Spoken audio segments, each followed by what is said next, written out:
Yang terjadi itu, pemerintah ingin virusnya itu pindah ke daerah. Jadi sebenarnya kan dia mau usir virus itu pindah ke daerah supaya diselesaikan di daerah. Ya. Tapi sekaligus dia bilang daerah jangan lockdown itu. Kalau lockdown artinya nggak ada orang bisa masuk keluar di situ dan beban ekonominya bisa sangat berat, bisa timbul lagi kerusuhan. Jadi kan itu konyolnya karena pemerintah nggak bisa bedain ini situasi pandemi, situasi bencana, atau potensi rusuh tuh. Jadi dalam kebingungan itu ya dia asal ngomong aja kan, ini perluasan apa isinya itu, ngapalinya pun susah tuh. PPSB apa perluasan penuh itu. Apa istilahnya tuh? Perluasan pembatasan secara besar-besaran. Perluasan pembatasan secara besar-besaran. Dengan kata lain, kami nggak mungkin bikin karantina karena kami nggak punya duit. Jadi silahkan virus pindah ke daerah dan kami bebankan itu ke daerah tuh. Kan itu kan ya prinsipnya kan. Jadi kenapa? Silakan. Ya jadi kelihatannya konsepnya memang nggak ada. Jadi saya bayangin lagi itu rapat kemarin tuh rapat apa? Tiba-tiba keluar statement yang bertolak belakang dengan kepentingan untuk menyelamatkan nyawa. Kan menyelamatkan nyawa artinya lockdown, udah. Konsekuensinya ya keluarin APBD, semua APBN, semua orang hitung itu. Tapi pemerintah kan pelit kan. Jadi dia mau pindahin aja ke daerah tuh supaya dia nggak dapat beban kan. Konyolnya di situ kan.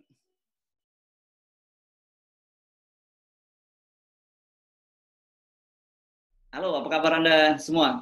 Kembali saya akan mengajak Anda ngobrol dengan Rocky Gerung. Nah, kelihatannya sudah siap di ujung sana ini, pakai t-shirt, kelihatannya santai banget ini. Halo, Bung Rocky. Iya. Ya. Ini namanya baju sipil tuh, kaos itu. Bukan darurat sipil. Oh, bukan, itu persiapan untuk menyambut darurat sipil gitu. Yang nyiapin ini gambarnya nih. Orang hutan. Darurat orang hutan. Ya, saya lagi kampanye karena orang hutan yang darurat sekarang tuh. Oke. Ya, habitat mereka tergusur oleh ibu kota. Iya. Orang jadi publik jadi bingung kenapa tiba-tiba ujung-ujungnya darurat sipil, ngomong orang berharap ada semacam lockdown atau karantina kewilayahan sehingga hidupnya dijamin, tiba-tiba orang ngomong soal darurat sipil. Jadi apa yang terjadi nih Bung Rocky Gerung? Kita minta pencerahan Anda. Yang terjadi itu, pemerintah ingin virusnya itu pindah ke daerah. Jadi sebenarnya kan dia mau usir virus itu pindah ke daerah supaya diselesaikan di daerah. Ya. Tapi sekaligus dia bilang daerah jangan lockdown itu. Kalau lockdown artinya nggak ada orang bisa masuk keluar di situ dan beban ekonominya bisa sangat berat, bisa timbul lagi kerusuhan. Jadi kan itu konyolnya karena pemerintah nggak bisa bedain ini situasi pandemi, situasi bencana, atau potensi rusuh tuh.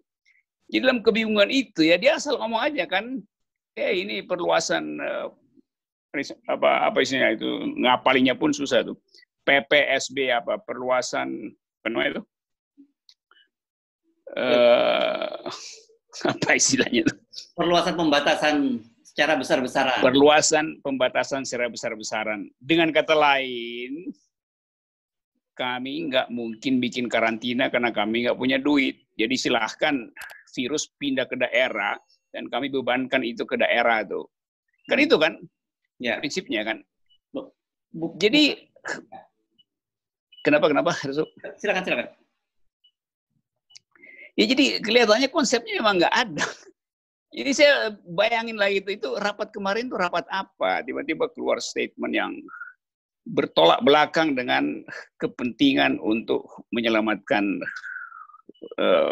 nyawa. Kan menyelamatkan nyawa artinya lockdown, udah. Konsekuensinya ya keluarin APBD, semua APBN, semua orang hitung itu. Tapi pemerintah kan pelit kan. Jadi dia mau pindahin aja ke daerah tuh supaya dia nggak dapat beban kan. Konyolnya di situ kan. Loh, kalau pindah ke daerah apa nggak jauh lebih berbahaya nih Bung Rocky? Kesiapan daerah kan dibandingkan Jakarta nggak ada apa-apanya tuh. Justru karena nggak ada poin, maka orang bingung lagi nih, apa yang dimaksud. Misalnya Presiden bilang, ya pemerintah daerah siap-siap pemudik yang pulang supaya diawasi secara ketat. Ya, artinya diizinkan pemudik pulang lagi kan. Padahal pemerintah daerah minta berkali-kali lewat vlog, kalian yang memudik tolong jangan tinggal di Jakarta dulu. Kan itu soalnya kan. Okay. Anies bilang, ya di Jakarta kami yang jamin. Ya apa problemnya lagi? Kan udah, kan 3 juta orang itu kan dijamin oleh Anies, gubernur. Ya kenapa Anies nggak boleh lockdown? Ya Anies lockdown aja kan dia yang jamin tuh. Ya. Nah, itu kan ya. Itu yang menjelaskan mengapa kemudian keputusan Anies untuk menutup operasi bus antar provinsi sejak kemarin sore dianulir oleh Luhut Panjaitan. Ya itu. Jadi dalam keadaan tidak ada semacam kalkulasi sebab akibat dari satu kebijakan, maka keputusan dari menteri, dari pejabat penentu kebijakan jadi bermacam-macam. Menteri Dalam Negeri persilahkan daerah ambil tindakan yang drastis. Ya paling drastis ya lockdown kan. Tapi kemudian dia tambahkan lagi tuh, ya tapi konsultasi dengan pusat, anggaran diperhatikan tuh. Jadi pemerintah pusat mengelak untuk membiayai program pemulihan kesehatan ini karena terbebani dengan pikirannya bahwa kita akan bangkrut negara ini kalau pemerintah mesti tanggung semua akibat dari lockdown. Jadi secara fakta kan begitu. Nah akibatnya kita baca misalnya argumen yang muter-muter. Presiden atau juru bicara presiden atau menteri bilang, iya silahkan pemerintah daerah ambil inisiatif, tapi bukan lockdown nasional. Nah, nasional itu mesti minta ke pusat. Ya jelas saja kan, saya pakai aja lockdown ya, karena saya capek pindah-pindah istilah. Karantina lah ini. Jadi di dalam pikiran Menteri Dalam Negeri sendiri, dia ingin agar supaya ada inisiatif dari pemerintah daerah tuh. Dalam bentuk apapun. Pokoknya dia izinkan yang drastis sekalipun. Lalu saudara juru bicara presiden tambahkan lagi tuh. Ya Jakarta juga bisa begitu. Jadi misalnya satu kecamatan, satu wilayah tertentu atau kelurahan bisa disebut lockdown lokal misalnya. Karena tetap pemerintah nggak bisa temuin istilahnya kan. Nah sekarang saya kasih misalnya uji pikiran itu. Kalau misalnya semua desa di Indonesia itu mengunci dirinya, melockdown desanya, kan itu sebenarnya secara nasional udah terjadi juga kan. Okay. Jadi buat apa bilang bahwa kebijakan ini hanya boleh diambil oleh pemerintah pusat, tetapi silahkan daerah ambil tindakan drastis. Kemudian daerah putuskan, oke kami lockdown. Berapa daerah? Seluruh daerah lockdown. Sama juga itu artinya lockdown nasional juga kan. Yeah. Jakarta juga begitu, lockdown kecamatan, 100 kecamatan lockdown. Artinya Jakarta lockdown, nggak perlu minta izin presiden. Karena camatnya lockdown. Oke. Okay. Tapi kalau provinsi juga bisa lakukan itu. Kalau mereka lockdown sendiri kan itu bukan mereka tidak bisa nuntut pemerintah kan mereka ambil keputusan sendiri. Iya, itu satu poin. Dia ambil keputusan sendiri. Lalu, tapi kan pemerintah bilang, tapi secara nasional, kalau sendiri boleh, tapi kalau secara nasional harus izin pemerintah pusat. Apa yang disebut secara nasional? Sekarang misalnya ini semua gubernur, semua kepala daerah telepon-teleponan sama bupati, bupati telepon-teleponan sama kecamatan, kecamatan telepon-teleponan sama lurahnya. Isi telepon-teleponan itu adalah tutup kalian. Jadi secara teoritis seluruh kepala kelurahan bisa menutup desanya sendiri. Yeah. Dan itu tidak perlu izin presiden. Secara faktual sudah terjadi lockdown se-Indonesia. Jadi hukum itu bisa dilampaui dengan kebutuhan lokal aja kan. Ya. Oke. 300.000 desa tutup, ya lockdown. Apakah mereka mesti minta izin ke presiden? Ya tentu presiden akan bilang silahkan kalau cuma satu desa. Kalau 2, kalau 3, kalau 1.000. Itu kan inisiatif lokal. Jadi terlihat bahwa nggak ada konsep. Ini problemnya. Nggak ada konsep di kepala pemerintah. Nggak ada sama sekali, nggak ada konsep. Oke. Anda sendiri kaget nggak ketika akhirnya muncul keputusan itu? Karena kemarin sendiri banyak orang bingung sebenarnya, ini apa ya kira-kira yang dimaui oleh presiden itu? Soal darurat sipil. Kalau saya misalnya, saya masyarakat biasa, ya saya setuju aja darurat sipil tuh. Karena saya nggak tahu konsekuensinya kan. Saya jengkel karena tetangga saya masih mondar-mandir. Saya jengkel karena lurah tidak secara konsisten menerapkan physical distancing. Karena soal kultur segala macam. Kejengkelan itu membuat saya misalnya, udah, darurat sipil aja tuh. Itu kan datang dari kejengkelan melihat keadaan. Tapi kalau pemerintah yang bilang darurat sipil, artinya dia mau menghindari tugas dia untuk membiayai kebutuhan ekonomi, logistik masyarakat selama 3 bulan. Karena nggak ada kewajiban pemerintah kalau darurat sipil untuk membiayai keadaan. Masih ada perdebatan memang, ini kan bukan bencana segala macam. Iya, tapi logika di belakang itu adalah pemerintah pelit untuk mengeluarkan uangnya tuh. Padahal Rizal Ramli, Faisal Bahri, ekonom-ekonom ngitung, bukan perlu 10% dari pajak. Bahkan pemindahan ibu kota 400 triliun, 100 triliun cuma 1/4 buat pindahin buat dana bantuan sosial ini kan. Jadi makin lama diputer-puter istilahnya karena ingin mencari jalan keluar yang menghindar, gitu. Bukan jalan keluar untuk menemui masalah, menghindari masalah. Sekarang pemerintah daerah juga bingung lagi dia, apa maksudnya perluasan pembatasan sosial secara meluas, apa tuh secara meluas itu? 10, 20, 30, 37 provinsi. Kalau gubernurnya sepakat semua, buat nutup daerahnya apa? Apa itu meluas? Kan setiap orang lakukan hal pada provinsinya sendiri. Setiap gubernur lakukan pada kabupatennya sendiri. Bupati pada bupatinya sendiri. Kan dianggap nggak meluas, saya sendirian. Jadi matematikanya juga nggak jalan ini soalnya. Nah, saya lihat misalnya wajah presiden waktu mengucapkan kalimat di televisi tentang darurat sipil ini. Juga wajahnya seperti wajah kebingungan. Dia nggak ngerti apa intinya darurat sipil itu. Nah, kita bisa mulai kalkulasi atau analis misalnya. Siapa sebetulnya yang ngusulin istilah darurat sipil itu? Ya orang hukum. Ya orang hukum agak konyol, dia nggak ngerti. Apa dia nggak ngerti itu konsekuensinya? Ya pasti orang bukan sekedar orang hukum, tetapi ada konsultan keamanan pasti di situ. Ya. Entah pejabat Intel, entah mantan Intel, entah mereka yang beroperasi diam-diam untuk membisiki presiden segala macam. Jadi ini keadaan yang benar-benar mengherankan. Ada percepatan penularan, tapi ada perlambatan pemikiran. Itu bahayanya kan. Ya, Bung Rocky Gerung, ini juga yang diskusi paling menarik di kalangan di publik itu, kalau saya amati adalah kenapa ya Presiden Jokowi kemudian harus melirik pada undang-undang yang berlaku pada masa Orde Lama. Sementara dia sendiri punya produk. Tahun 2018 dia mengundangkan undang-undang karantina. Jadi kan karantina kesehatan. Jadi kenapa mesti jauh-jauh? Sebenarnya ada depan mata, dia cari yang jauh-jauh. Nah, pasti ada sesuatu mengapa itu dia mesti muter jauh seperti itu. Di dalam teori berpikir ada yang disebut military efficiency. Military efficiency artinya ambil sesuatu dengan ongkos yang paling kecil dan manfaatkan kemampuan untuk menggertak. Itu poinnya. Tetapi itu hanya bisa dilakukan kalau sudah dihitung kalkulasi sosial, logistik, ekonomi segala macam. Sehingga gertakan itu pada akhirnya tidak akan dilakukan.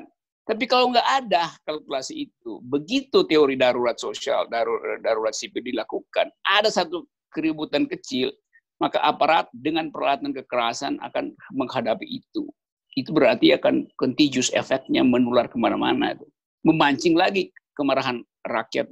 Karena darurat sipil kalau orang lagi kenyang nggak ada soal. Ini darurat sipil, orang lagi perutnya kosong. Mondar-mandir di mana nggak dibuka apa-apa, ya justru kerusuhan yang terjadi kan. Lain kalau bencana, ya orang menganggap, oke, ini bencana. kita masih bisa datang ke tetangga segala macam untuk minjem 2 liter beras. Tapi ini bukan bencana, ini pandemi. ini nggak kelihatan apa yang jadi masalah, tetapi dia mengakibatkan kekacauan kan. Virus kan nggak kelihatan, banyak kekacauan. Kalau musuh nggak kelihatan, gampang. Bencana kelihatan, orang bisa digambarkan, itu ada gunung meletus, itu ada tsunami, semua orang ngeh. Tapi ini orang masih menganggap ya mungkin tetangga saya yang kena, mungkin cuman elit Jakarta yang kena. Kalau kita nggak bisa kena itu karena kita orang desa segala macam tuh, jauh tuh virusnya terbang dari Jakarta ke desa. Kan itu pikirannya kan. Sehingga disiplin juga masih belum jalan. Nah, memperluas itu. Presiden kemudian perluas itu. Lo disiplinnya nggak jalan, apa yang mau diperluas? Jadi disitulah kekacauannya. Oke. Jadi gampangnya sebetulnya udah lockdown. Ada, udah keluarin aja dulu gitu. Ini dia perpanjang-panjang karena pelit dan dianggap beberapa daerah punya duit kok. Jadi kita suruh aja mereka yang atasi virus di daerah itu. Oke. Sinyalnya nggak keluar, ya. Jadi ini coba kita bayangkan skenario-nya sekarang, Bung Rocky Gerung. Tidak ada lockdown untuk Jakarta. Artinya orang akan bebas keluar dari Jakarta dan akan semakin deras ke daerah karena mereka sendiri di Jakarta juga tidak punya pekerjaan kan, dan kemudian mudik akan terjadi. Ya, di antara mereka membawa virus kan, bisa bayangkan itu menyebar ke mana-mana yang bisa tidak terkontrol. Apakah ini malah bukan beban berat sebenarnya bagi pemerintah pusat? Jelas bagi daerah itu beban. Tetapi Jakarta berpikir mending terjadi amuk massa berebut sembako di daerah daripada di Jakarta. Kalau di Jakarta terjadi kerusuhan karena di lockdown, orang nggak punya makanan segala macam dan pemerintah nggak punya cukup uang untuk mengatasi itu, dan dia juga berpikir mungkin provokator lebih banyak di Jakarta, maka kekuasaan terancam di Jakarta. Ini semua kan kalkulasi intelijen kan. Nah, kalkulasi intelijen ini masuk ke kepala presiden dan orang nggak anggap itu bahwa ya kalau ada pemerintahan yang cukup kuat untuk menghimbau, Jakarta kita turunkan dana sekian. Tapi kemudian ada pembisik lain bilang, jangan, kalau itu berarti nanti Anies semakin populer, dia berhasil melindungi publik Jakarta. Kan kalkulasi itu kan yang menunda keputusan radikal untuk menghentikan virus yang radikal. Jadi ini semacam strategi mengempiskan balon gitu ya. Jadi balonnya kempis, meskipun ada konsekuensi, harga yang dibayar sangat mahal. Nyawa terutama di Jakarta. Kalau sampai dengan soal itu, seharusnya dianggap aja bahwa memang ada ongkos yang mesti dikeluarkan, yaitu popularitas Anies naik, popularitas Jokowi menurun. Tapi itu kan cuma soal popularitas kan. Kalau presidennya pintar ya dia lakukan sesuatu nanti setelah Jakarta beres, dia bisa lakukan public opinion baru, booster dikrain baru lagi untuk klaim bahwa ini sukses saya karena saya yang perintahkan tuh. Tapi dia takut ambil konsekuensi itu. Bahkan saya kira hitungan intelijen memang menganggap bahwa ya akan ada ya bukan sebut aja kerusuhan, dirumuskan aja kan. Kan bisa dihitung tuh kalau potensi kerusuhan itu terjadi. Dengan sendirinya ada 3 juta orang nggak bisa pulang, mudik itu, pekerja harian, segala macam, yang bingung bayar cicilan motor segala macam, cicilan kompor apa yang mesti bulan ini dilakukan sementara pendapatannya adalah harian. Kan datanya bisa dikompilasi semua itu kan untuk menghasilkan satu decision yang sound, satu keputusan yang bunyi itu. Ini nggak ada orang tetap bingung ini apa. Maka yang muncul adalah Anies itu masa 283 orang yang mati segala macam. Ngapain ngitung itu? Ya udah biar aja nanti Anies terangin sendiri kan. Jadi sibuk menghitung itu karena mau dibandingkan dengan keperluan untuk membentengi profil kekuasaan yang makin lama makin buruk kan. Jadi tukar tambah beginian yang membuat si virus itu ya gembira aja kan, si virus dia jingkrak-jingkrak lagi kan. Wah itu Indonesia memang dungu tuh nggak bisa ngambil keputusan, sementara saya sebagai virus mengambil keputusan cepat. numpang pada kecemasan publik, numpang pada kekacauan informasi segala macam kan. Jadi nggak begitu sebetulnya tuh yang terjadi. Bung Rocky, saya baru dapat informasi. Bayangin misalnya, ya. Silakan. Bahwa nggak ada informasi apa. Jadi selain mudiknya orang dari Jakarta, ternyata kita ada problem satu yang juga mungkin banyak orang lupakan, yakni arus kembali dari para TKI kita yang ada di Malaysia. Karena Malaysia kan juga melakukan lockdown dan sekarang diperpanjang. Nah, mereka kan tentu nggak bisa makan dan mereka akan pulang. Ini juga problem yang saya mendengar ini menjadi concern juga pemerintah yang cukup mengkhawatirkan. Jadi begini, beban pertama dari kekacauan ini akan dialami oleh Jakarta. Karena satu event yang disebut Lebaran mudik itu, karena tidak ada jaminan kehidupan di Jakarta bisa diselesaikan oleh pemerintah, maka insting untuk cari rasa aman secara kultural maupun ekonomi akan menyebabkan orang mudik ke desa. Demikian juga TKI kita tuh. Dia akan pulang karena hal yang sama berlaku misalnya di Kuala Lumpur. Nah sekarang persoalannya, jadi Presiden memperingatkan daerah harus siap-siap. Tentu dia juga tahu, karena itu dia katakan siap-siap. Karena dia mau beritahu bahwa dia nggak mungkin atasi itu, maka pindahkan ke daerah. Nah Anies, Gubernur DKI akan punya problem besar. Ada orang yang mungkin mendengar perintah Anies supaya tidak pulang, tapi pasti kebanyakan ingin cari rasa aman secara kultural di desanya itu. Demikian juga yang dari Kuala Lumpur. Jadi apa sebetulnya yang diinginkan oleh pemerintah dalam keadaan semacam ini?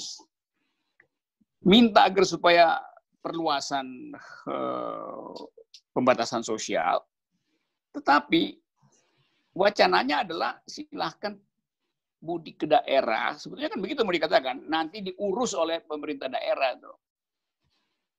Kan mendua kan. Jadi saya sama sekali nggak paham message dari public communication ini.